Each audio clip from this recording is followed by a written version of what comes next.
Hey guys, tonight we're diving headfirst into a place you absolutely, positively would not want to be. The trenches of World War I.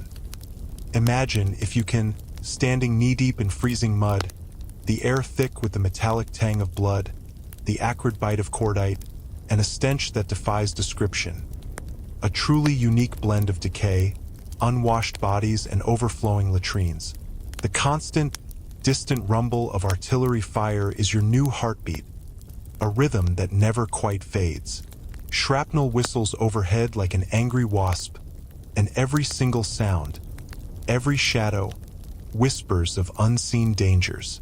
Your stomach clenches, not from hunger, though that's a familiar ache too, but from a primordial fear that grips your very core.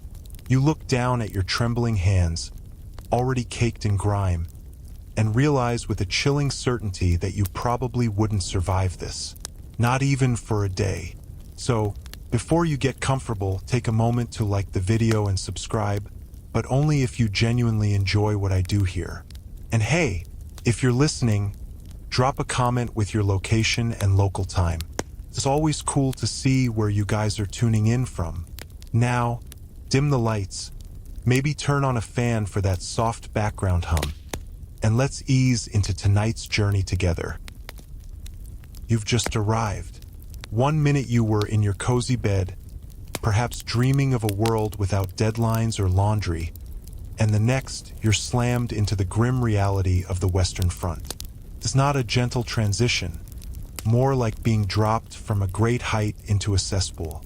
The first thing that hits you, even before your eyes adjust to the perpetual twilight of the trench, is the smell. Oh, the smell. It's a multi-layered assault. A bouquet of human waste, rotting flesh, stale cigarettes, and something indefinable, yet utterly repugnant, that permeates everything. It clings to your clothes, seeps into your skin, and invades your very being. You try to take a deep breath to clear your lungs, but it's pointless. This is your new normal, and it stinks. Literally. Then come the sounds. The wind, if there is any, carries a low, mournful moan through the barbed wire, like a dying animal. Closer, there's the constant drip of water somewhere in the earthen walls, a maddening, relentless rhythm. But above all, there's the artillery. It's not just a loud noise, it's a physical presence. The ground beneath your feet trembles with each distant thud, a low growl that promises destruction. Occasionally, a closer shell screams overhead, a sound that rips through the air like tearing canvas, followed by an explosion that vibrates in your chest and rattles your teeth. It's impossible to ignore, impossible to adapt to fully. Your body remains in a constant state of low-level alarm, ready to flinch, to duck, to somehow escape the inevitable. Historians still argue whether the psychological toll of the constant bombardment was greater than the physical casualties it inflicted. And the sights, oh the sights. The trench itself is a muddy, narrow ditch, zigzagging into the distance. The walls are a patchwork of sandbags, rotting timber, and exposed earth, often stained dark with rain, and you quickly surmise other things. You glance around, trying to make sense of your surroundings, and your gaze lands on a shape half buried in the mud. Is that a boot or something worse? You quickly look away, your stomach churning. The sky, when you can see it, is often obscured by a gray, perpetual haze, a mix of smoke, dust, and low-hanging clouds. Even in the daytime, the trench feels like a subterranean world, dimly lit and full of shadows that play tricks on your weary eyes. One of the quirks of trench life was the unexpected variety of creatures that cohabited with the soldiers. Not just rats, but frogs, newts, and even large, surprisingly bold field mice would become casual observers of human misery. You'd find them in your dugout, in your rations, sometimes even in your boots. Not exactly the welcoming committee you'd hope for. As if the sensory assault wasn't enough, your feet are now sinking. Slowly, inexorably, the mud begins its claim. It's not just dirt mixed with water. This is a living, breathing entity, a viscous, grasping presence that sucks at your boots with every step. You try to lift your foot, and it feels as though the ground itself is reluctant to let go. It squelches, gurgles, and slurps with each effort, a sickening soundtrack to your growing despair. This isn't the mud you remember from childhood puddles or a rainy walk in the park. This mud is deep, often up to your knees, sometimes even your waist in the worst affected areas, particularly during the infamous battles of Passchendaele. Historians still argue whether the strategic importance of certain areas outweighed the catastrophic human cost exacted by the terrain and the mud. It's everywhere. It cakes your trousers, splatters onto your uniform, and somehow, inexplicably, finds its way into your hair and ears. You try to wipe it away from your eyes, only to smear it further. Your hands, already stiff with cold, become clumsy, unable to grasp anything firmly. Every movement becomes an exhausting struggle against the suction of the earth. You can practically hear it whispering, "You're stuck now. You're mine." This mud isn't just an inconvenience. It's a weapon. It slows down attacks, traps the wounded, and swallows the fallen, sometimes never to be seen again. Imagine trying to drag a heavy machine gun or a stretcher with a wounded comrade through this treacle. It's a Herculean task, made all the more desperate by the constant threat of enemy fire. You quickly learn that there's no escaping it. Your dugout, if you're lucky enough to have one, offers only a temporary respite. The floor is still damp, the walls perpetually sweating with moisture. Your clothes, once you peel them off, a monumental effort in itself, are heavy, sodden sacks clinging unpleasantly to your skin. The cold, damp embrace of the mud means your clothes never truly dry. You live in a constant state of clammy discomfort, a feeling that seeps into your bones and gnaws at your morale.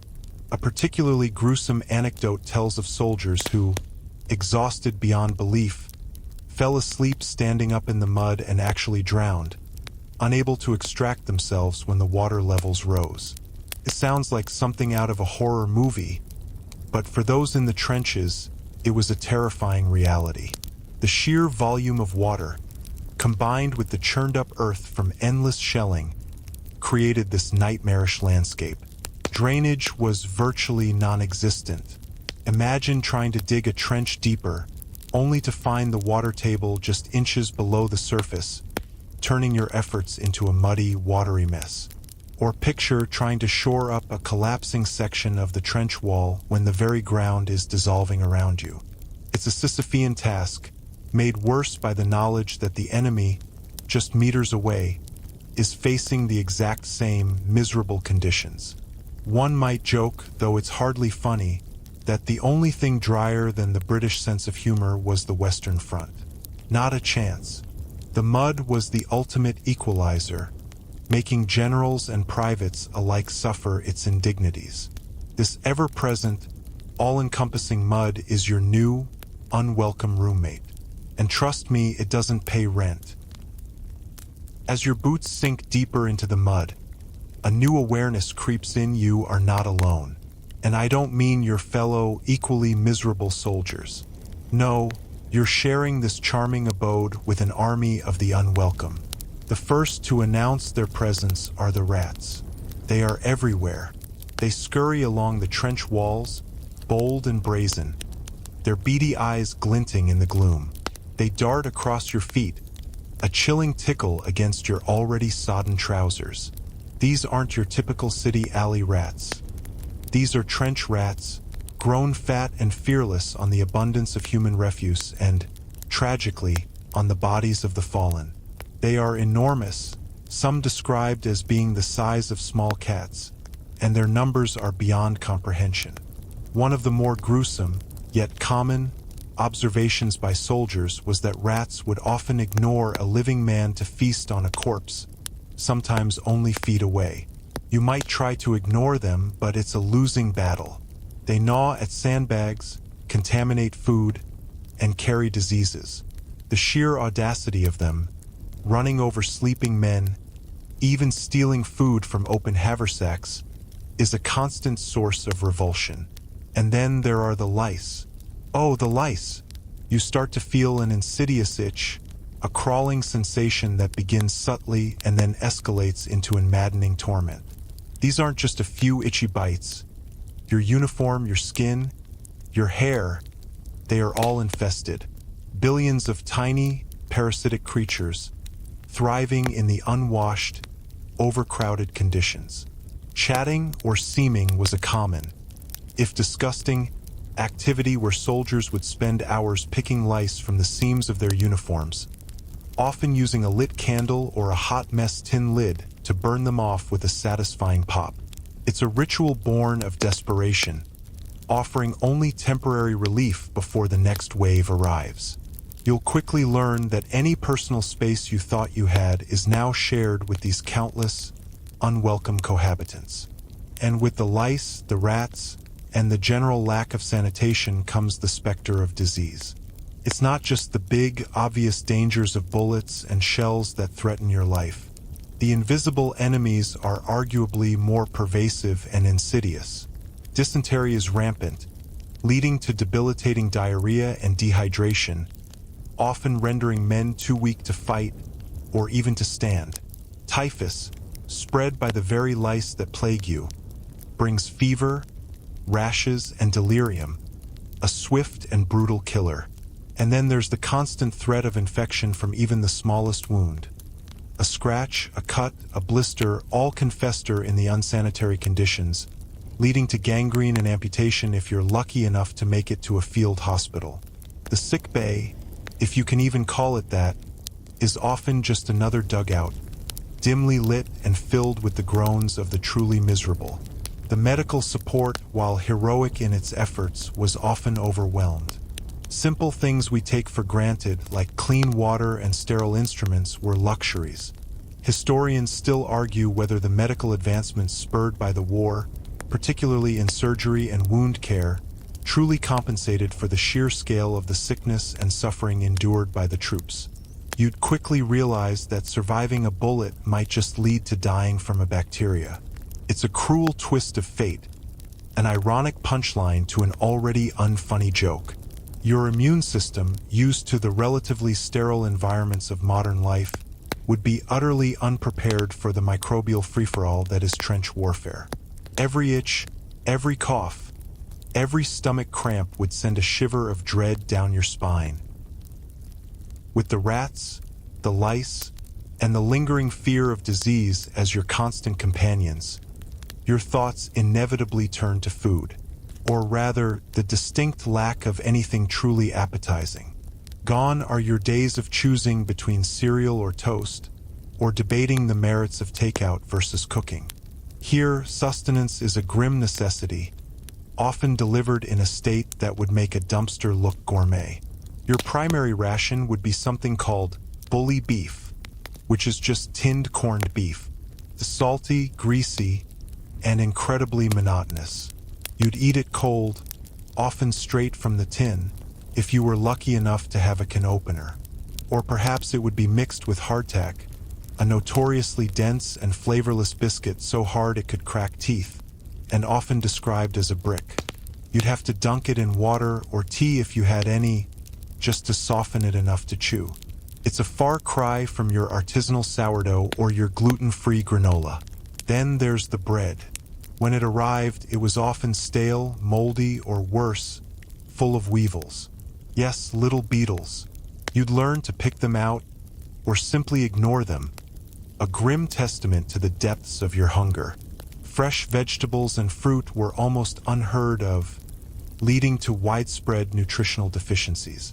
Scurvy, a disease caused by vitamin C deficiency, was a real threat, making your gums bleed and your joints ache.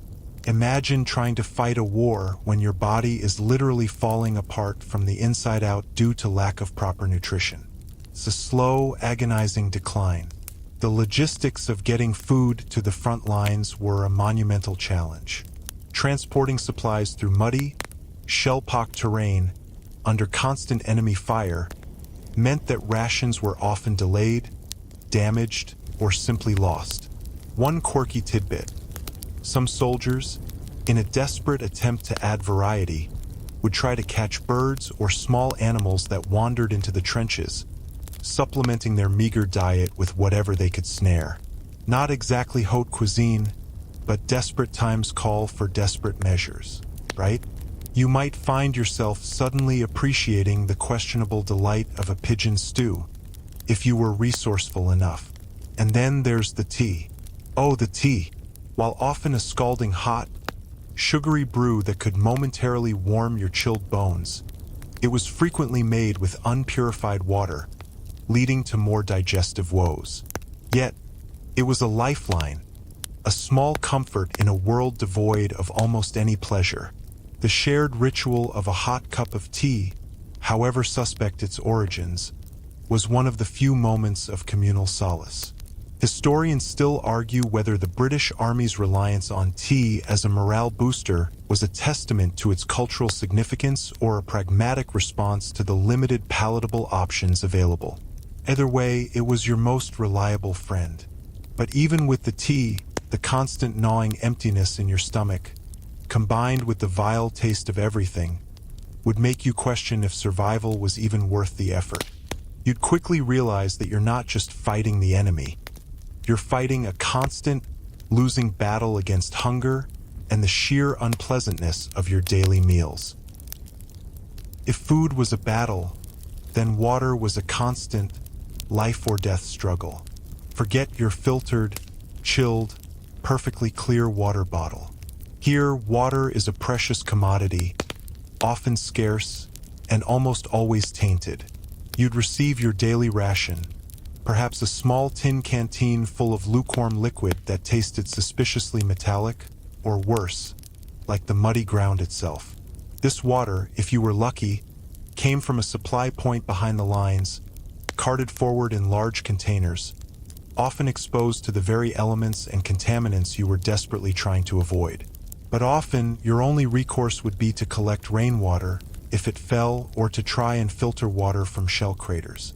Imagine the grim reality of scooping murky, stagnant water from a pockmark in the earth, knowing full well what horrors might have settled within it.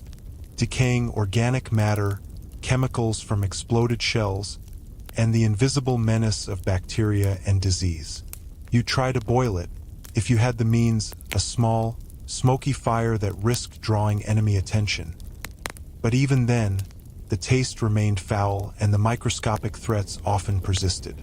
One particularly disturbing, yet common, sight was of soldiers trying to drink from puddles or collecting dew from leaves, a testament to the desperate thirst that constantly plagued them. Your body, accustomed to easy hydration, would quickly succumb to the debilitating effects of dehydration, headaches, muscle cramps, and a parched throat that no amount of swallowing could alleviate. The irony, of course, is that you were surrounded by water, the omnipresent mud, the waterlogged trenches, the rain that seemed to fall endlessly. Yet none of it was truly drinkable. It was a cruel paradox. The thirst could become so intense, so overriding, that it overshadowed even the fear of death. A soldier parched in no man's land, perhaps wounded, faced an agonizing choice. Risk crawling to a contaminated puddle or endure a slow, torturous demise.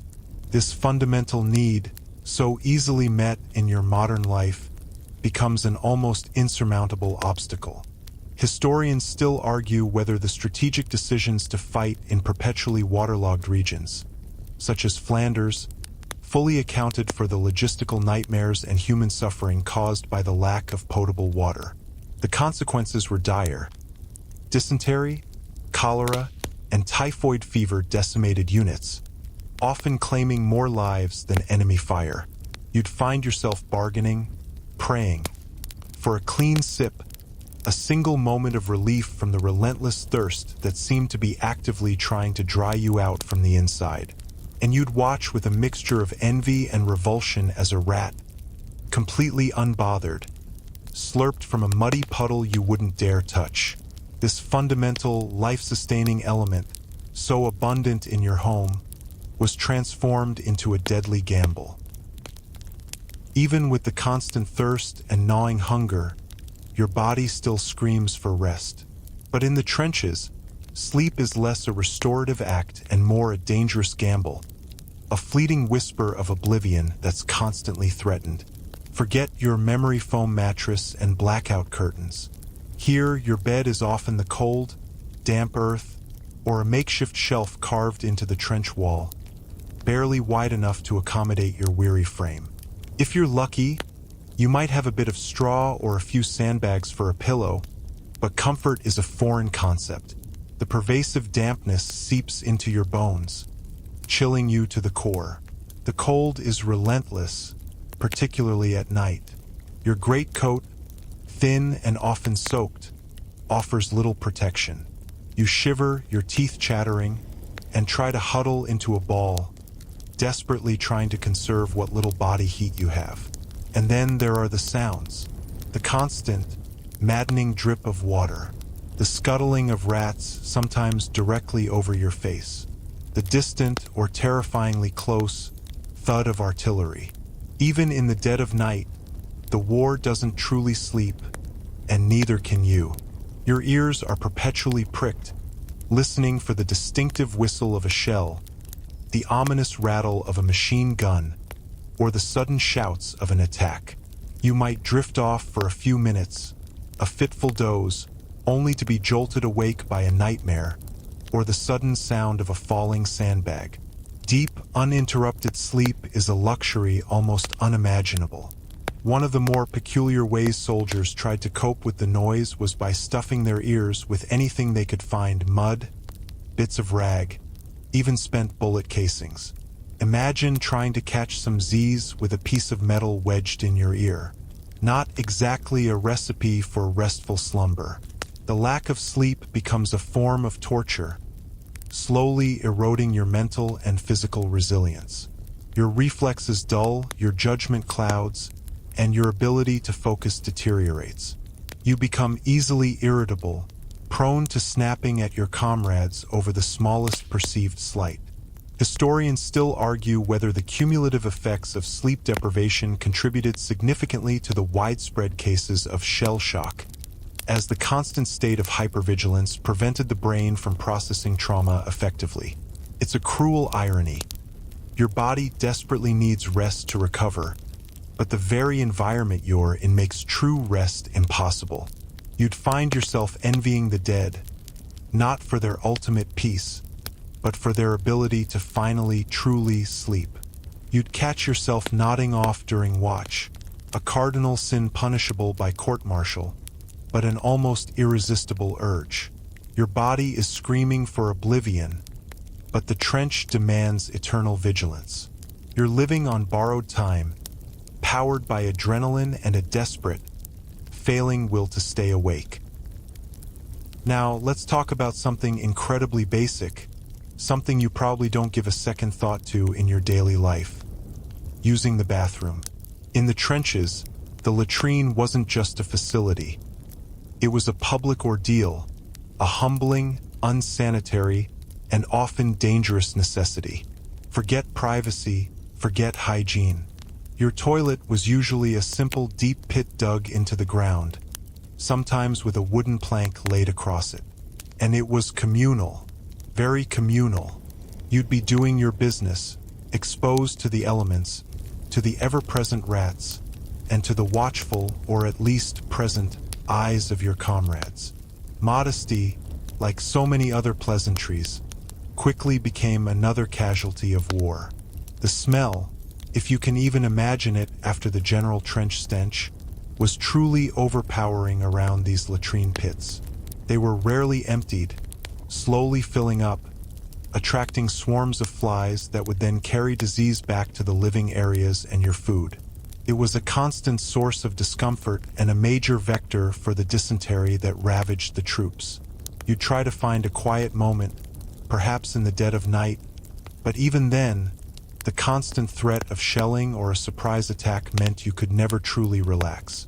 Imagine squatting over a reeking pit, completely vulnerable, while the earth trembles around you from distant explosions. Talk about multitasking. Sometimes, if the front line was particularly desperate, there wouldn't even be designated latrines. Soldiers would simply find a convenient corner of the trench, or a shell crater in no man's land if they dared, and relieve themselves there. This, of course, only compounded the filth and contributed to the spread of disease. It was a truly dehumanizing aspect of trench life, reducing basic human functions to acts of desperation and exposure. You'd quickly realize that every single bodily need, from eating to sleeping to simply going to the toilet, was fraught with difficulty, discomfort, and danger. One surprisingly common, if grim, piece of advice given to new recruits was to always take your rifle with you to the latrine. Not for protection from the enemy necessarily, but because if you were caught in a gas attack while relieving yourself, you needed your rifle to beat the gas alarm. Talk about multitasking with high stakes. Historians still argue whether the psychological impact of such constant, public indignity contributed to the breakdown of personal boundaries and the normalization of extreme suffering among soldiers. You'd find yourself suppressing the urge to go for as long as humanly possible, only to be forced into the unavoidable public display. Your sense of personal dignity, meticulously built over a lifetime, would slowly erode, replaced by a raw, primal focus on survival. Beyond the immediate threats of mud, rats, disease, and the indignity of the latrine, a more insidious enemy began to gnaw at your spirit: boredom. Yes, boredom. It sounds almost ridiculous, doesn't it, amidst the chaos of war? But vast stretches of trench life were not about heroic charges or daring raids. They were about waiting, endless, soul-crushing waiting. You'd sit in your dugout or lean against the muddy trench wall, watching the rain fall, listening to the drip, drip, drip of water, and feeling the hours stretch into an eternity. There was very little to do. Letters from home were treasured, reread until the paper wore thin, but they were infrequent. Games of cards or dice would break the monotony for a while, but even these lost their appeal after countless rounds. You might try to write your own letters, but what do you say? Having a smashing time. Wish you were here to enjoy the dysentery and trench foot. Not exactly uplifting.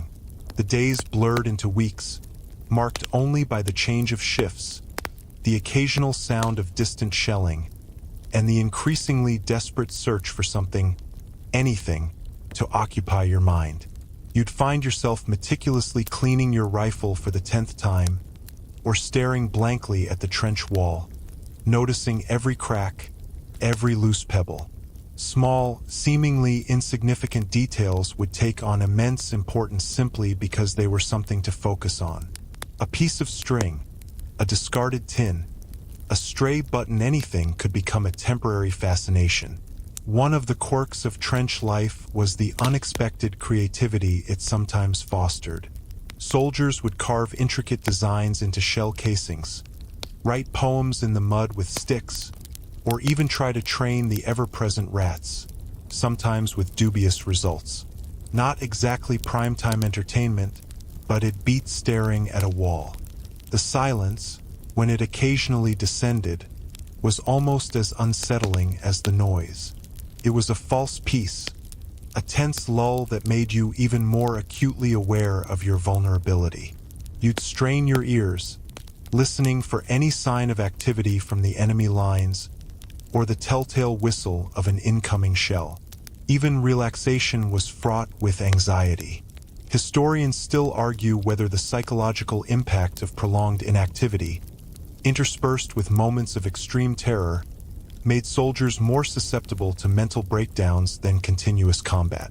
Your mind, designed for stimulation and purpose, would begin to fray under the relentless monotony.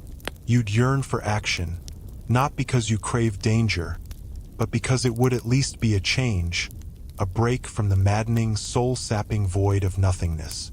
This insidious boredom, a silent killer of morale, would drain your spirit long before a bullet ever could. As the relentless boredom gnaws at your mind, the true psychological hammer blow of the trenches begins to land. Shell shock. It's not a wound you can see, not a bullet lodged in flesh, but it's just as devastating, often more so. The constant, mind-numbing barrage of artillery fire isn't just a sound. It's a profound, physical assault on your nervous system. Imagine living under the constant threat of an unseen, all-powerful hand capable of ripping the earth apart at any moment. The whistle of an incoming shell, the scream that grows louder and louder, culminating in an earth-shattering explosion that sends a shockwave through your very core. It's a trauma that replays itself hundreds, thousands of times a day. Your senses become hyper-alert, perpetually tuned to danger. Every distant thud, every sudden noise, sends a jolt of adrenaline through your system. Your body is in a constant state of fight or flight, but there's no escaping, no fighting back against the invisible enemy of the bombardment. Your sleep, as we discussed, is already broken, filled with nightmares that echo the waking horror. The cumulative effect is devastating. You might start to tremble uncontrollably, your hands shaking so violently you can't hold a mug. Your speech might become stuttered, or you might fall silent altogether, withdrawing into yourself. Some soldiers would experience temporary blindness or deafness, their brains simply shutting down in an attempt to cope with the overwhelming sensory input. You might see men wandering aimlessly, their eyes wide and vacant, completely disoriented. Others would collapse into fits of uncontrollable sobbing or rage, screaming at invisible enemies.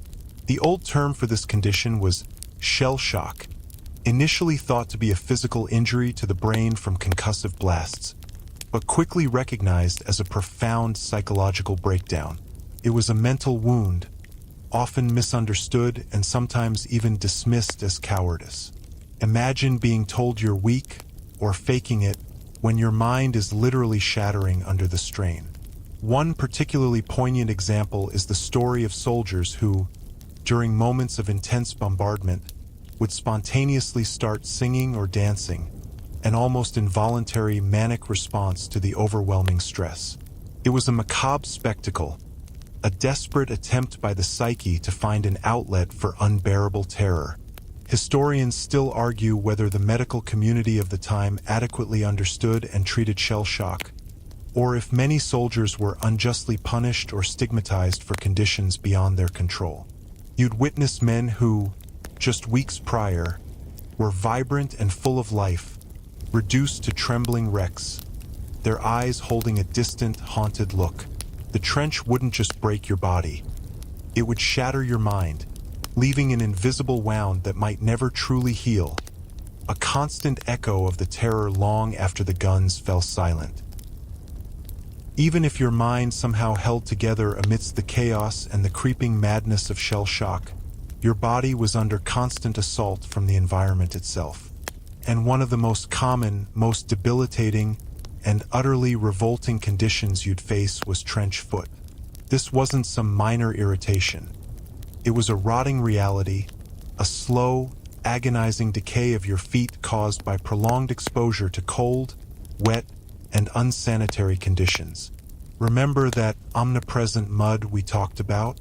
Well, it's coming for your feet. Your boots, perpetually sodden, would trap the moisture against your skin. The cold would restrict blood flow, and the constant dampness, combined with the lack of air circulation, would create the perfect breeding ground for fungal and bacterial infections. At first, your feet would feel numb, cold, and heavy, like lead weights. Then they'd start to swell, turning pale, waxy, and incredibly painful. You'd try to move your toes, but they'd feel stiff, alien. The skin would become fragile, breaking easily, revealing raw, weeping sores. The smell, a sickeningly sweet odor of decay, would emanate from your own feet. Imagine trying to walk, let alone run or fight, when every step sends searing pain through your lower limbs. The condition could progress rapidly. If left untreated, the tissue would die, turning black and gangrenous. At this point, amputation was often the only option to save your life, a grim trip to a field hospital and a lifetime of disability. And even if you avoided amputation, the pain could persist for months, sometimes years, after the war, a constant physical reminder of the horrors you endured. You'd be taught to constantly massage your feet, to change socks whenever possible, a rare luxury, and to keep them elevated, but often, the sheer conditions made proper care impossible. One particularly grim image that veterans recounted was the sight of socks, so caked with dried mud and pus, that they could literally stand up on their own. It's a testament to the sheer filth and desperation of the conditions. Soldiers would often share what few dry socks they had, a small act of camaraderie in a world devoid of comfort. Historians still argue whether the medical understanding of trench foot at the outset of the war was adequate, or if the sheer scale of the problem caught the medical establishment completely off guard. You'd find yourself looking at your feet with a mixture of dread and morbid fascination, wondering if today was the day the numbness would give way to the irreversible, putrid decay. It was a constant, creeping horror, a quiet agony festering literally at your very foundation, threatening to take away your ability to stand, to walk, to run, to survive. Just when you thought the mud, the rats, the diseases, and the creeping decay of your own body were enough, a new, more terrifying specter would haunt your waking hours and invade your nightmares. Gas attacks. This was chemical warfare, a horrifying innovation that added a new dimension of terror to the trenches. One moment, the air might be still, or perhaps a gentle breeze might whisper through the wire. The next, an alarm would shriek, or a frantic cry of gas, gas, gas, would rip through the trench, sending a bolt of ice-cold fear through your entire being. Your training would kick in, a frantic, desperate scramble to don your gas mask. This wasn't some sleek, modern respirator. Early masks were often clumsy, ill-fitting affairs, sometimes just flannel bags soaked in anti-gas solutions, with crude eyepieces. Imagine trying to pull this suffocating contraption over your face in mere seconds, your hands shaking, your heart hammering against your ribs, knowing that a single fumble could mean a slow, agonizing death. The air immediately around you would begin to sting, to burn. You'd taste something acrid, perhaps like pineapple and pepper if it was chlorine, or sickeningly sweet like mustard gas. The gas itself was an indiscriminate killer. Chlorine gas attacked the respiratory system, causing victims to cough up frothy yellow liquid from their lungs, essentially drowning them from the inside. Phosgene was even more insidious, often with a delayed effect, so soldiers would feel fine initially, only to collapse hours later. And then there was mustard gas, which didn't just target the lungs but blistered the skin, caused temporary blindness, and left victims with horrific burns, often leading to months of agonizing recovery, if they recovered at all. It was a silent, creeping killer that bypassed sandbags and dugouts, seeking out every crevice. You'd see men clawing at their throats, their faces contorted in agony, their last breaths a desperate gasp for air that wasn't there. One of the truly unsettling aspects was how the wind played a role. A shift in the breeze could suddenly bring a gas cloud over your lines, or worse, blow it back over your own attacking troops. It was a lottery of death, controlled by the fickle whims of nature. Historians still argue whether the psychological impact of gas warfare, the invisible threat, the agonizing death, the disfigurement was even more profound than the immediate casualties it caused. You'd find yourself constantly sniffing the air, your throat tightening at the slightest unusual odor, a state of hypervigilance that never truly subsided. The fear of gas was a cold, constant knot in your stomach, a reminder that even the air you breathed could become an instrument of your destruction. And when the all-clear finally sounded, if it ever did, you'd slowly, cautiously lift your mask, your eyes scanning the horizon for the next cloud, your lungs burning, a chilling testament to a new, inhuman kind of war. You've endured the mud, the rats, the sickness, the hunger, the sleep deprivation, the public indignity, the soul-crushing boredom, the mental assault of shell shock, and the choking horror of gas. But all of this, in a way, is just preparation for the moment that truly defines trench warfare. Going over the top. This isn't some heroic charge you see in movies, with stirring music and perfectly timed explosions. This is a cold, calculated, often futile dash into almost certain doom. The order would come, often delivered by a weary officer with a haunted look in his eyes. A whistle would shriek, or a frantic cry would erupt, signaling the moment. You'd climb the muddy, often slippery, trench ladder, your heart a frantic drum against your ribs, your mouth dry as dust. As you rise above the parapet, the world suddenly opens up, revealing the nightmare of no man's land. This is the desolate, shell-pocked wasteland between your trench and the enemy's, a landscape of churned earth, barbed wire, and the unseen bodies of those who tried this very act before you. Immediately, the sound of machine guns would erupt, a terrifying, rhythmic clatter that sounded like a giant tearing fabric, or perhaps an unholy knitting machine churning out death. Bullets' wood was past your ears with an almost personal hiss, kicking up geysers of mud around your feet. Shrapnel, unleashed by incoming shells, would sing through the air, carving deadly arcs. You'd stumble over fallen comrades, or trip in shell craters, your heavy boots sinking into the muck, every step an agonizing effort against the suction of the mud. You are not a hero. You are a target utterly exposed, utterly vulnerable. The barbed wire, often laid in impenetrable thickets, would snag at your uniform, tearing at your flesh, holding you fast while the bullets found their mark. Imagine being caught, impaled, unable to move, as the enemy machine guns methodically cut down those around you. It's a scene of unimaginable chaos and terror, a visceral ballet of death.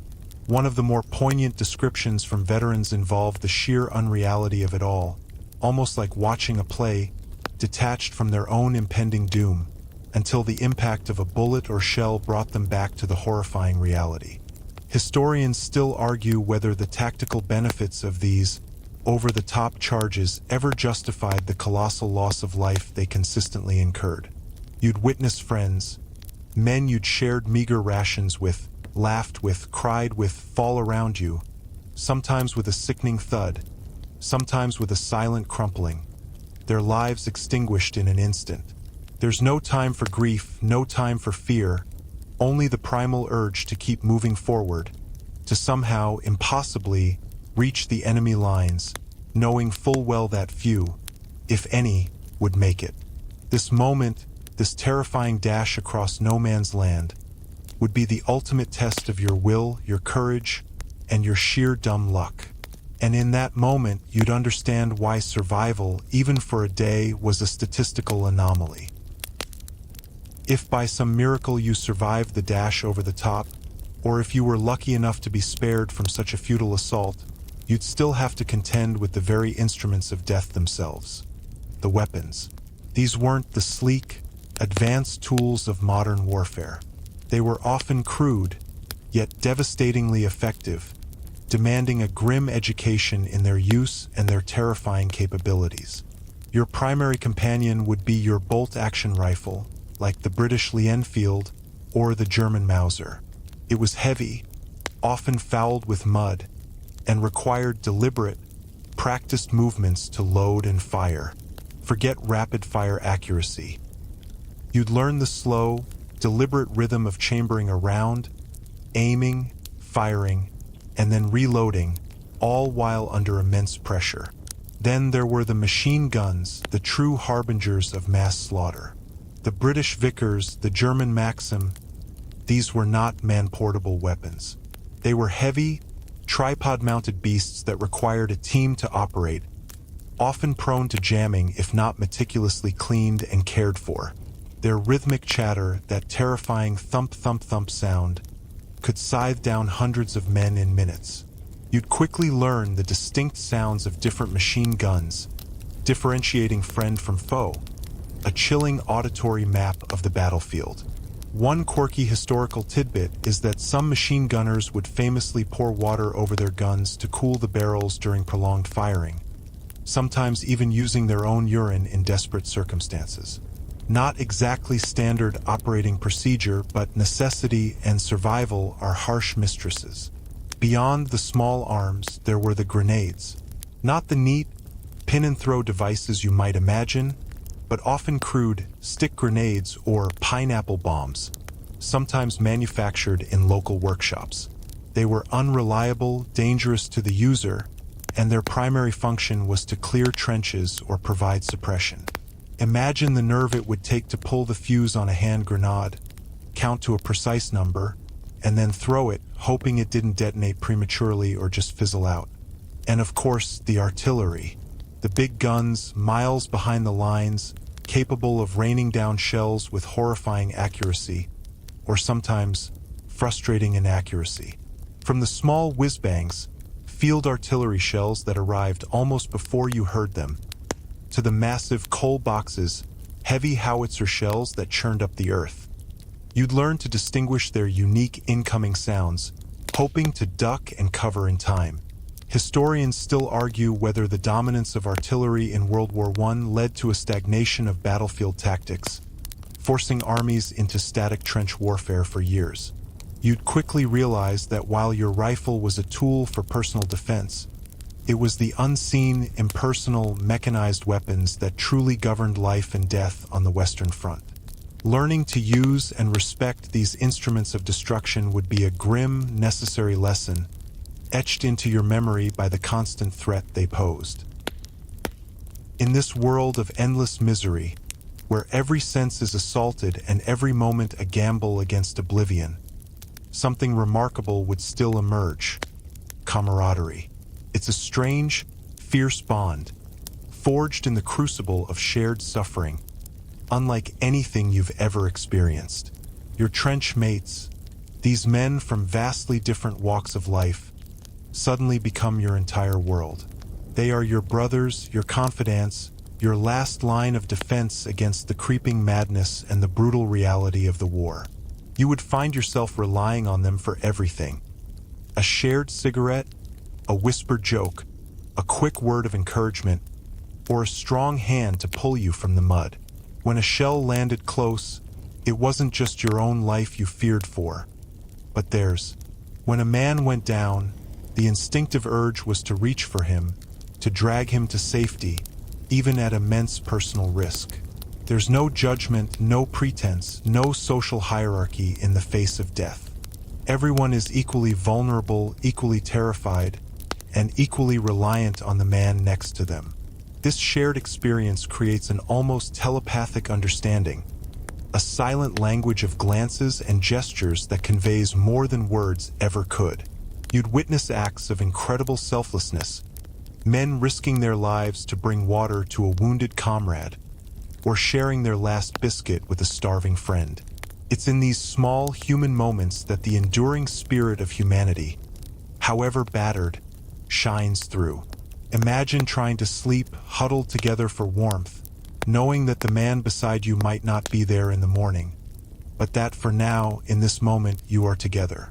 One often cited, heartwarming anecdote describes soldiers sharing letters from home, reading them aloud to those who couldn't read, or simply sharing the comfort of news from a world that felt impossibly distant.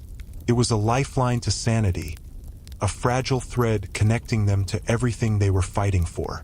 And then there's the dark humor, that unique, sardonic wit born of desperation, making jokes about the rats, about the quality of the bully beef, or even about death itself. It was a coping mechanism, a way to laugh in the face of the absurd and the terrifying. Historians still argue whether this intense camaraderie, while a source of comfort, also contributed to a collective psychological burden, where the loss of a comrade was felt even more acutely due to the deep bonds formed. You'd develop an unspoken trust, a mutual respect that transcended rank or background.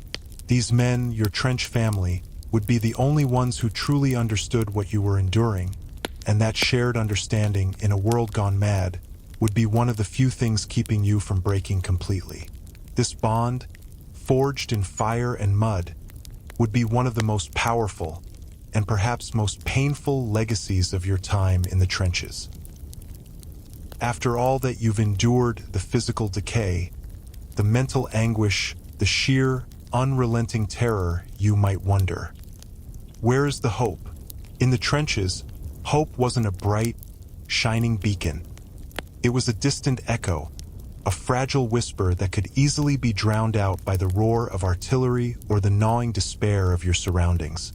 Maintaining any semblance of optimism in such conditions would be an extraordinary feat, a testament to the stubborn resilience of the human spirit.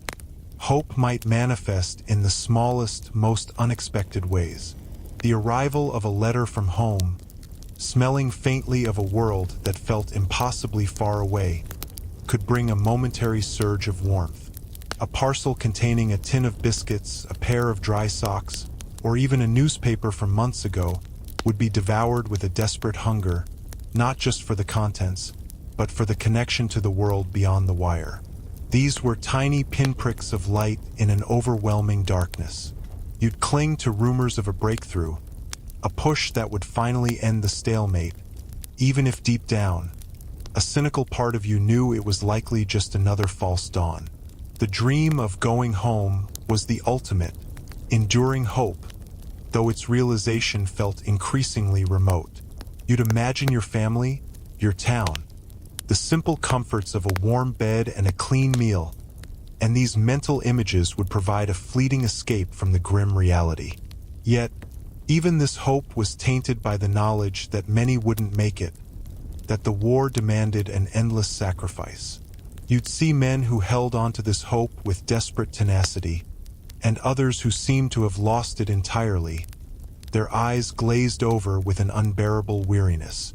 One incredibly poignant, though rare, occurrence was the impromptu Christmas truce, where soldiers from opposing sides briefly put down their arms, exchanged gifts, and even played football in no man's land.